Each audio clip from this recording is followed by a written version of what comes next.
Bom, bom dia a todos. Em primeiro lugar, é um prazer estar aqui em Porto Alegre. Há algum tempo eu não visito aqui o Estado. É bom reencontrar alguns colegas de Procuradoria.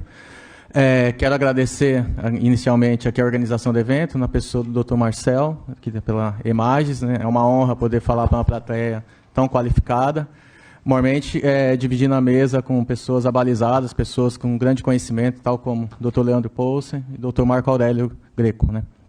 Bom, a minha atividade aqui, a minha intenção, na realidade, é de expor aspectos práticos, expor basicamente como a Procuradoria-Geral da Fazenda Nacional encara atualmente a medida cautelar fiscal, né? É um tema que, de fato, eu lido há um bom tempo, devido à minha experiência em Brasília. Eu tive a oportunidade de tentar construir algo em um momento que a PGFN não prestigiava tanto esse instrumento. Aliás, eu acho que a gente pode, do ponto de vista da PGFN, se gabar quanto à questão da medida cautelar fiscal, porque no convívio que eu tenho com outros órgãos da Fazenda Pública, procuradores municipais e de Estado, eu não percebo um aprimoramento desse instrumento, um desenvolvimento e sequer a instrumentalização com tanta qualidade, né? A gente enfrentou esse tema, observamos essa oportunidade legislativa que não era explorada há muito tempo, embora a lei seja de 92, né? E hoje eu imagino que a gente tem construído um espaço bom perante o judiciário, é um instrumento prestigiado. Eu percebo a maturidade do órgão também de, antes mesmo de qualquer interposição da medida cautelar fiscal, buscar, naqueles casos mais sensíveis, construir com a Receita Federal o conteúdo que vai ser determinante para a aceitação da medida judicial. Eu percebo também uma aproximação do judiciário e um tratamento condizente com o escopo do Instituto, né? Bom, eu acho que é importante frisar, apesar do painel, o primeiro painel já ter tratado com certeza das principais iniciativas que a PGFN teve ao longo do tempo, né? É importante frisar que houve um espaço, houve uma criação de espaço e uma preparação de terreno para se utilizar a medida cautelar fiscal, né? Creio que já devem ter passado aqui com o doutor Cristiano os olhos sobre a portaria 396, né, que fala sobre o RDCC. Destaco também com outros instrumentos normativos que a PGFN, dentro do novo paradigma de cobrança, trouxe e assim está buscando dar condições para o Procurador da Fazenda Nacional analisar com maior propriedade, com maior aprofundamento as questões mais sensíveis e que, no caso aqui, envolvem a medida cautelar fiscal.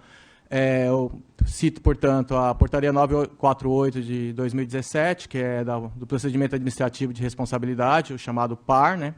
É um procedimento em que a PGFN abre, basicamente, um contencioso administrativo nas situações de dissolução regular, né, consagradas já até por súmula do STJ, né?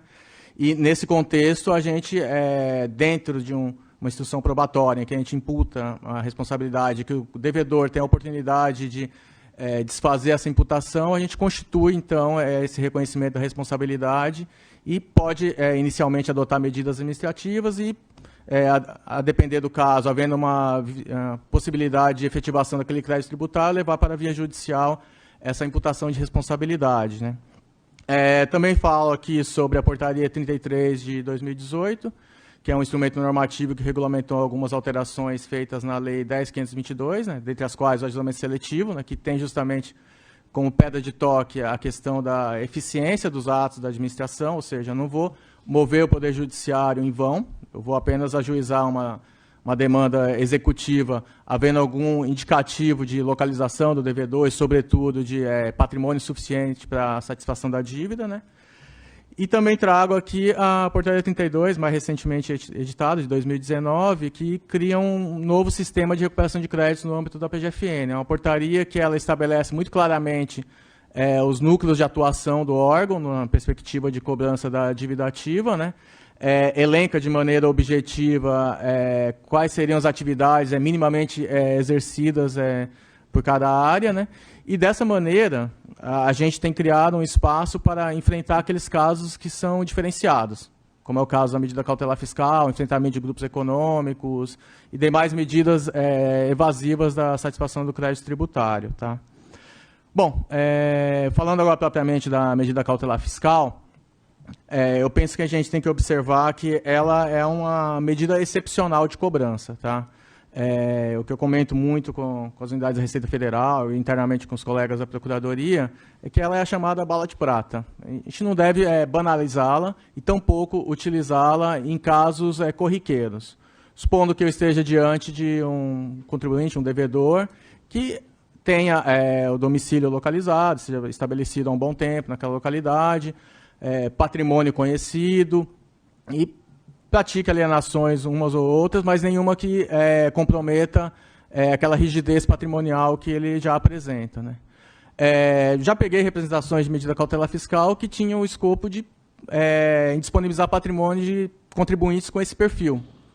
Eu conversei com a Receita Federal e simplesmente disse que não via ali os pressupostos da medida cautelar fiscal presentes. Não via um risco à satisfação do crédito tributário. Não havia motivos para utilizar, então, um instrumento tão drástico, sendo certo que era possível aguardar a via ordinária de cobrança, qual seja, a execução fiscal, né? Daí que eu começo a colocar, sempre falo, que a gente tem que observar a medida cautelar fiscal sob o prisma do interesse processual, ou seja, tem que ver a necessidade e a utilidade dela. Necessidade, portanto, eu tenho que identificar algum ato ilícito, alguma atividade que está em curso, comprovadamente pelo órgão de origem ou até por diligências próprias da PGFN, né, que indiquem que aquele crédito corre risco, há um risco de frustração daquele crédito tributário, né? E utilidade. Utilidade eu abordo da seguinte maneira. Chega para mim uma representação para a medida cautelar fiscal dizendo que ocorreram fraudes em meados de 2010, 2012, e que atualmente todos os sujeitos passivos daquele auto de infração ou pessoas eventualmente vinculadas possuem um patrimônio ínfimo diante daquela dívida que se pretende cobrar. Eu não vejo nesse caso a utilidade da medida cautelar fiscal.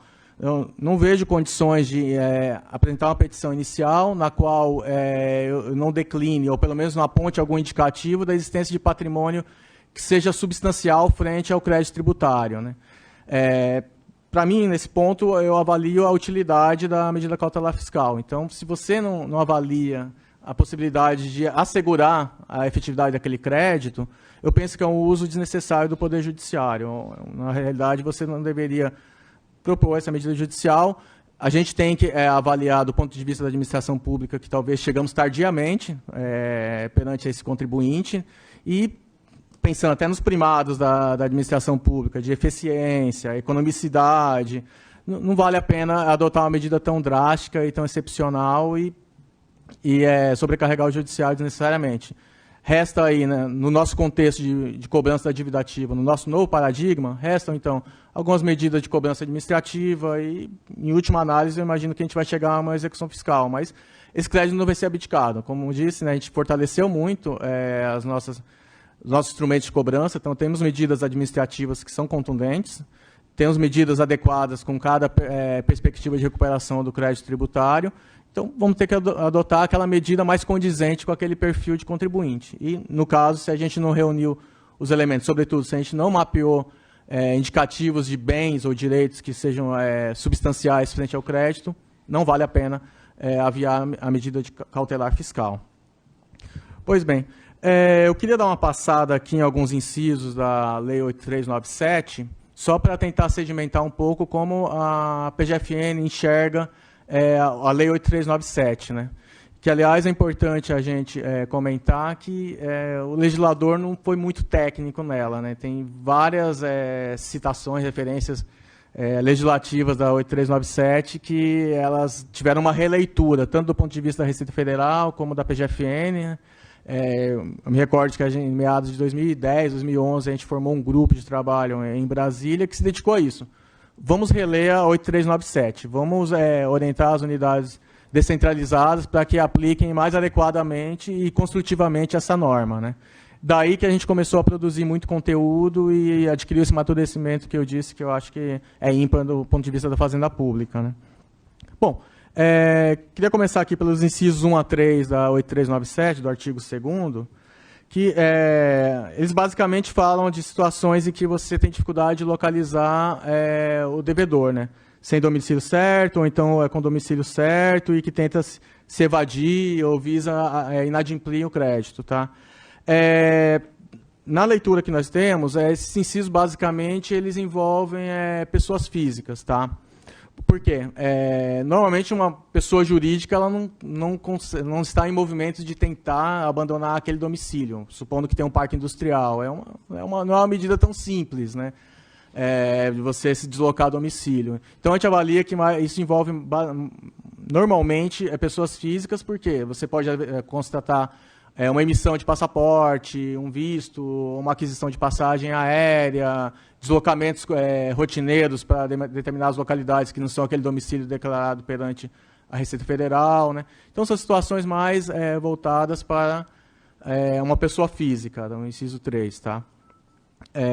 Inciso 4, aí sim a gente está falando de pessoa jurídica, que aí a gente está falando de liquidez do seu patrimônio. Né? Então, vale a pena, nesses casos, a gente considerar fluxo de caixa, balanço patrimonial, são questões mais típicas de pessoas jurídicas. Né? Inciso 5.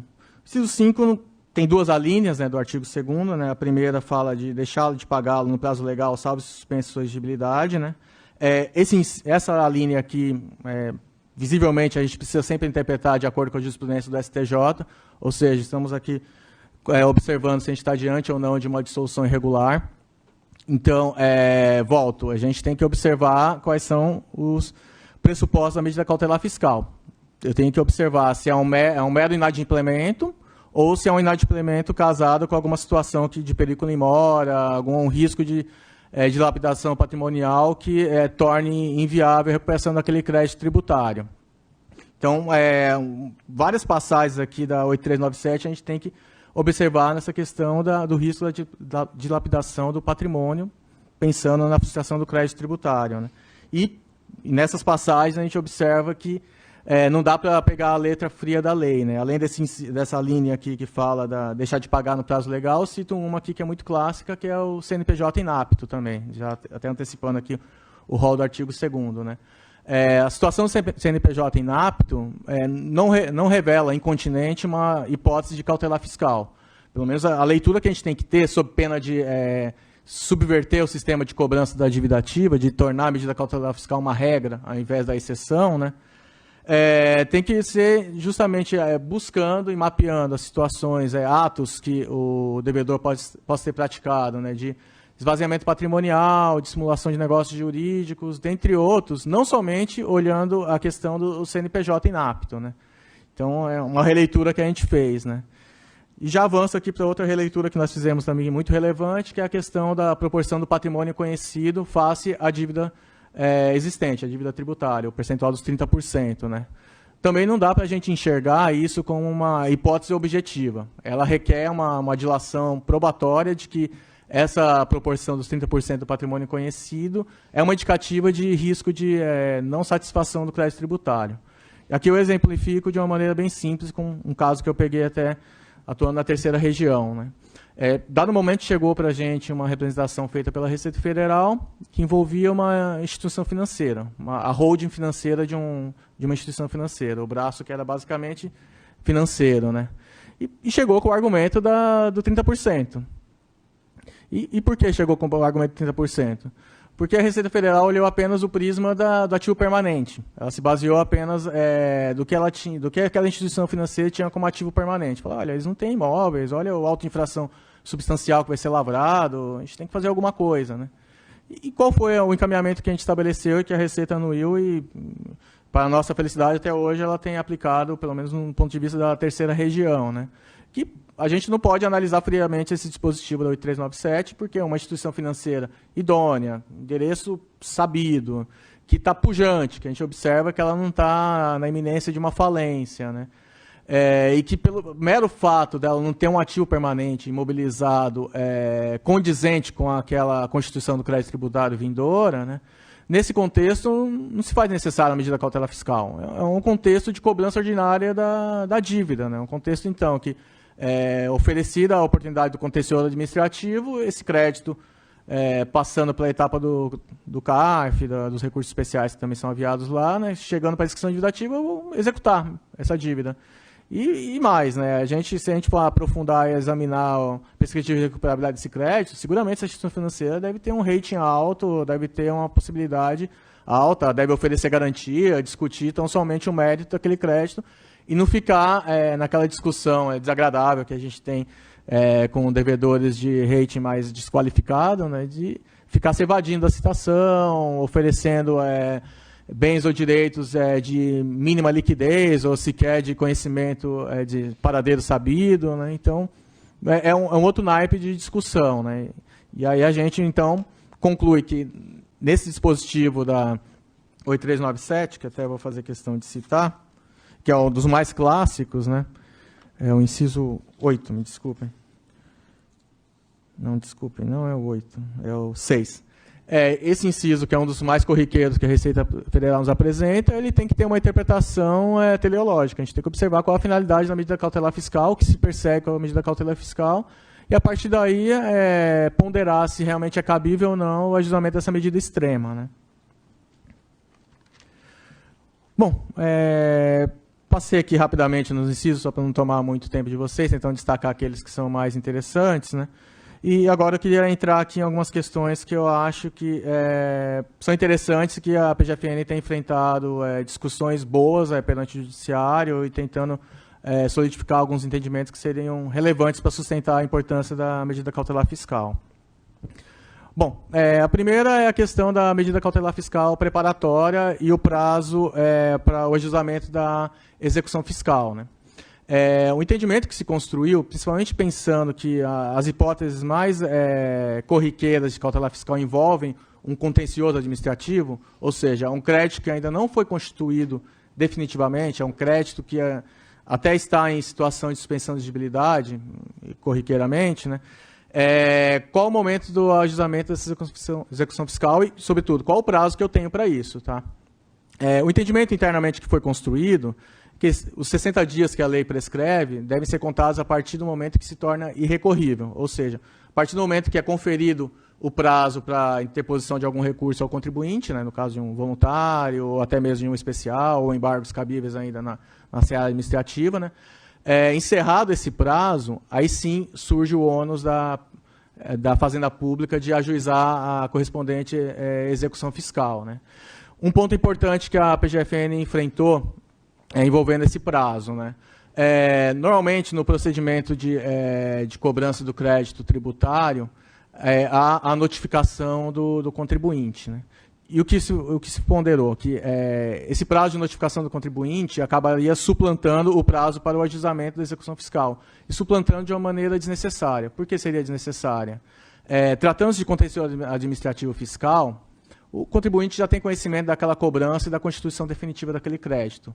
É diferente de uma situação em que você está com um crédito decorrente de uma declaração, né, que o contribuinte prestou as informações, cumpriu com suas obrigações acessórias, e a partir daí a Receita Federal constituiu o crédito e encaminhou a prescrição endividativa.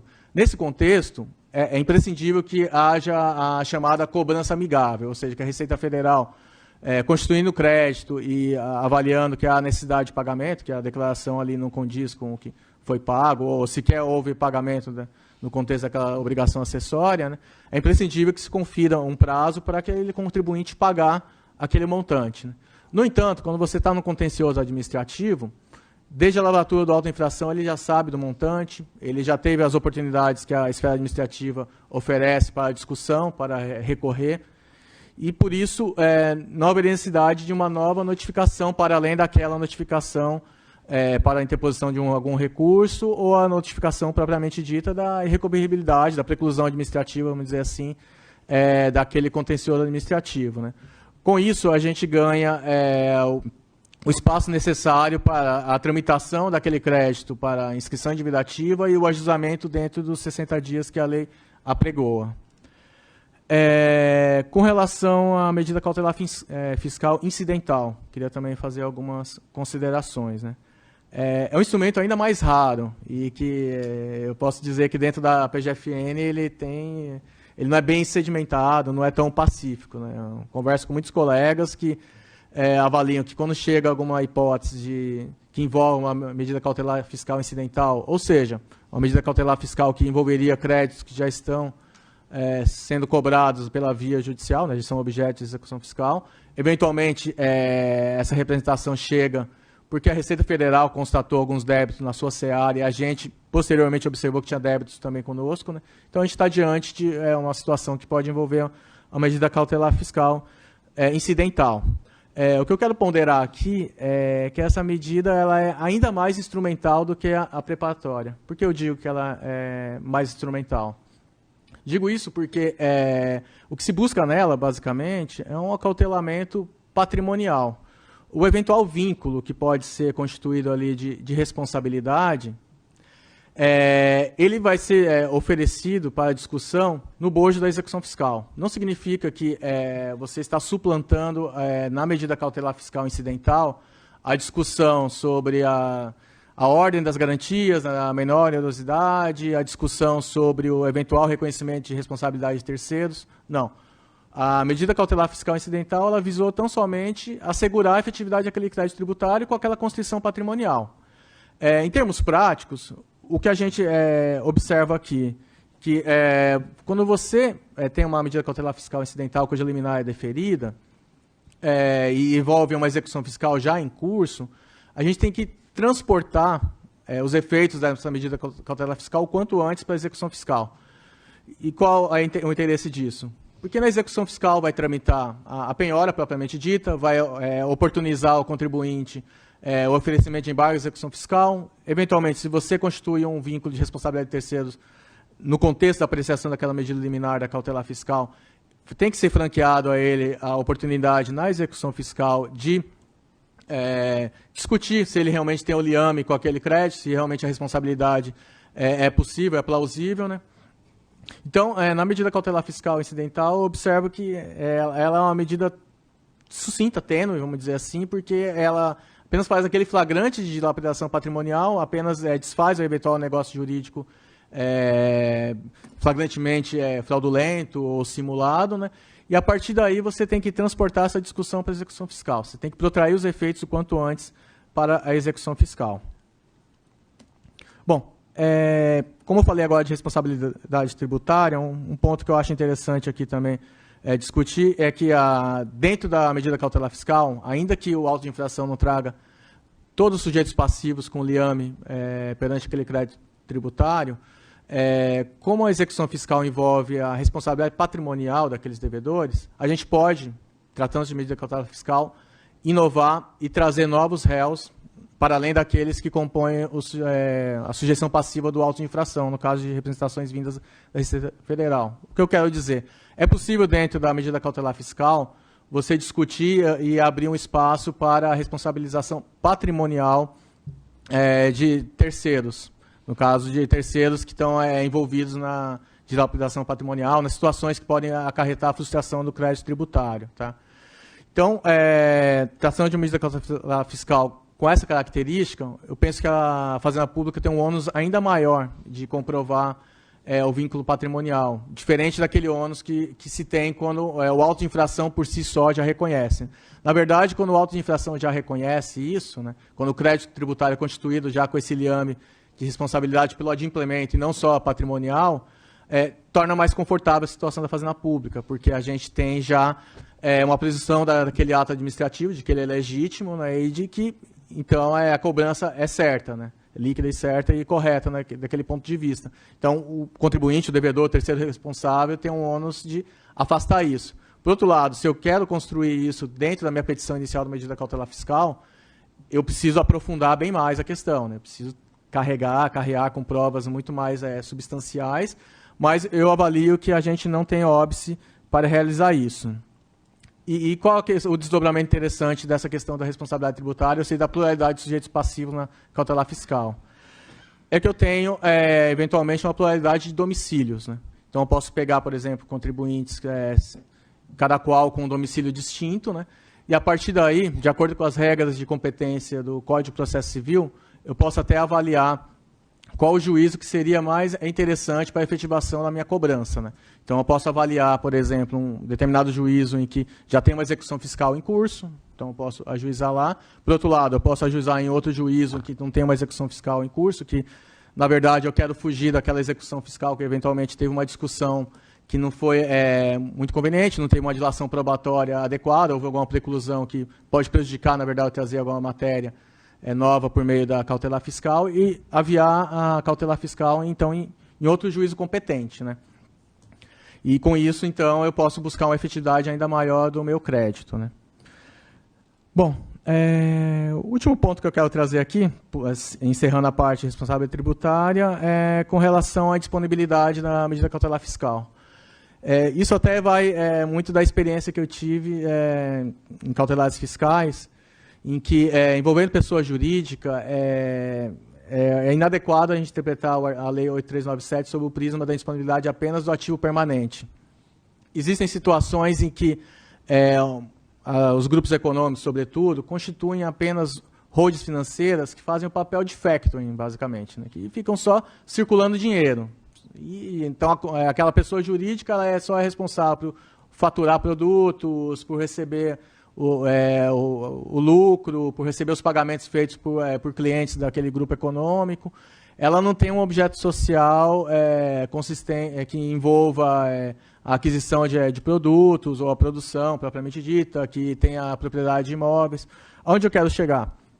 Quero chegar que, embora a 8397 preveja o ativo permanente como, em regra, aquilo que pode ser disponibilizado tratando de pessoa jurídica, há sim situações de caráter excepcional que devem admitir a disponibilização de ativo circulante, que devem admitir, então, via medida cautelar fiscal, em sede liminar, uma disponibilização via Bacenjude, uma disponibilização de ativos financeiros, sob pena da gente não conseguir satisfazer aquele crédito tributário, devido justamente ao perfil dessas empresas, esses conglomerados econômicos que hoje eles especializam, né, a atividade negocial e, com isso, fica uma empresa basicamente financeira que não tem ativo permanente.